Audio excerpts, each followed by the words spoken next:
Монголын чөлөөт бүхийн тамирчин дасгалжуулагчид чөлөөт бүхийн холбооны тэргүүлэгчтэй огцруулж шин зохион байгуулалт хийх төр хорог байгуулжээ. Энэ хүрээнд өнөөдөр хэвлэлийн урал зарласан тэдний зүгээс давагд орж Баян мөнх тэргүүтээ одоогийн холбооны тэргүүнүүдэд огцруулах 16 үндэслэлийг бичсэн шаардлагыг хүргүүлэх гэж байгаагаа мэдэгдлээ. Энэ шаардлагынхаа хүрээнд 100 гаруй хүний гарын үсгийг цуглуулжээ. Тэдний мэдээлж байгаагаар шаардлагад одоогийн чөлөөт бүхийн холбооны удаа дараагийн хууль бус үйлдэлийг нэгд нэгэнгүү бичсэн байна. Холбоо маань үүсгэн байгуулагдаад 20 гаруй жил болж байгаа. Ийм холбоо. За гэтэл сүүлийн үед тухайлбал 2012 оноос хойш дүрм журмынхаа хүрээнд ажиллахаа болсон.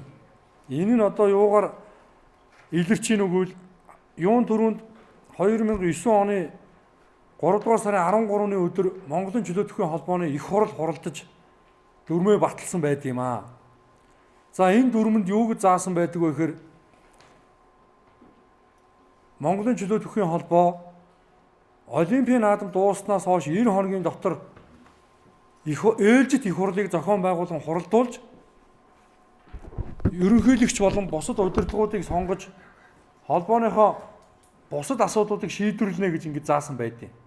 Гэтэл 2012 оны Лондонгийн Олимпиос хойш өнөөдрийг хүртэл Монголын чөлөөт бүхийн холбооны их хурал хуралдаагүй мөртлөө дүрмийн бус аргаар үндсэндээ хууль бусаар ерөнхийлөгчийг томилсон. Тэд энэ шаардлага өнөөдөр Монголын чөлөөт бүхийн холбоонд хүргүүлж байгаа юм. Ингээд 5 хоногийн дотор чөлөөт бүхийн холбооныхны тамга тэмдгээ шилжүүлэхийг шаардаж байна. Ер нь одоогийн ерөнхийлөгч давагдорч ямар нэг сонгон шалгаруулалт сонгуулаар ерөнхийлөгч болоогүй. Тиймээс албан ёсоор сонгон шалгаруулалт явуулж дараагийн шинэ холбоог байгуулах хэрэгтэй гэж үзэж байгаамаа. Ерөнхийлөгчөө сонгоё, удирдлагуудаа сонгоё гэсэн санаа шүү дээ.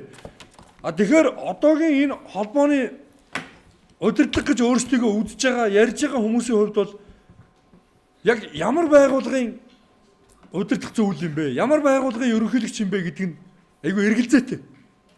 Ямар ч байсан чөлөөт бүхийн холбооны хол биш.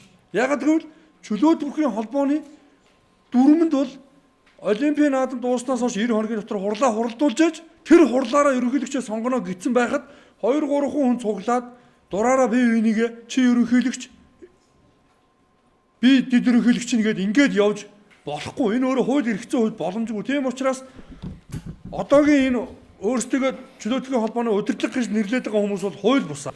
Хоёрдугаар энэ үгээ би ингээд ярих гэхээр чи холбооны тэргүүлэгч юм бишээ гэд. Би өдөө зэрэгтэй би спорт хөдлөө зүтгэлээ нэр төрөлтэй боллоо. Би ягаад тийм тэргүүлэгч юм байж болдгүй юм бэ гэхэд 20 сая өг холбоонд гэд. Тэгээ холбоод 20 сая өгөхгүй бол тэргүүлэгч юм байхгүй. За өгөө тэргүүлэгч гişүү болсон одоо тийм зарим залуу тэргүүлэгч гişүүдүүд байна. Гэтэл нэг хүн бүгдээ шийдэж авсыг тэр тэргүүлэгч гişүү өгөө хэлэхээр чи дуугаагаад илэрхийлэгч давдуулж гэдэг нь загинчдаг. Мөн чөлөөт бүхийн холбооны одоогийн санхүүгийн зардал зөвхөн удирдлага гэх хүмүүсийн хүслээр ямар ч хяналтгүй явдаг гэдгийг хэлж байна. Аливаа төсвийн мөнгийг өөрсдийн дураар тоог нь өөрчилдөг жишг тогтжээ. Тэгээ энэ одоо давагдорж аврах жишээлбэл өөрөө хувьяас 352 сая төгрөгийг 2014 онд чөлөөт бүхийн холбоонд оруулсан гэж байгаа.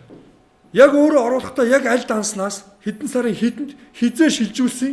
Тэгээд тэр 352 сая төгрөгийг ямар шийдвэрээр зарцуулсан юм бэ?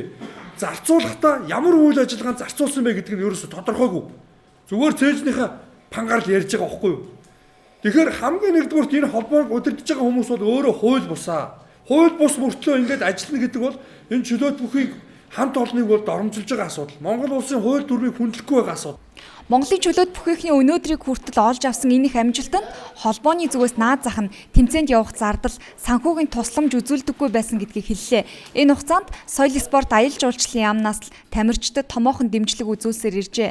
Тэгсэн хэрэг тамирчид амжилт гаргаад ирэхэд чөлөөт бүхийн холбооны удирдлагууд дасгалжуулагчийг нь дуудан хүний амжилтаар битгий хүүдэгнээд байгаараа зэргээр дарамтлагдаг байсан гэв. Мөн амжилт гаргаад ирэхэд давагдорж ерөнхийлөгч наад медалийг чинь би хөөцөлдөж байж мөнгөөр л авсан шүү гэх зэргээр байнга дарамталдаг хэмээн өнөөдөр хэвлэлийн хурлын үеэр хэлсэн юм а.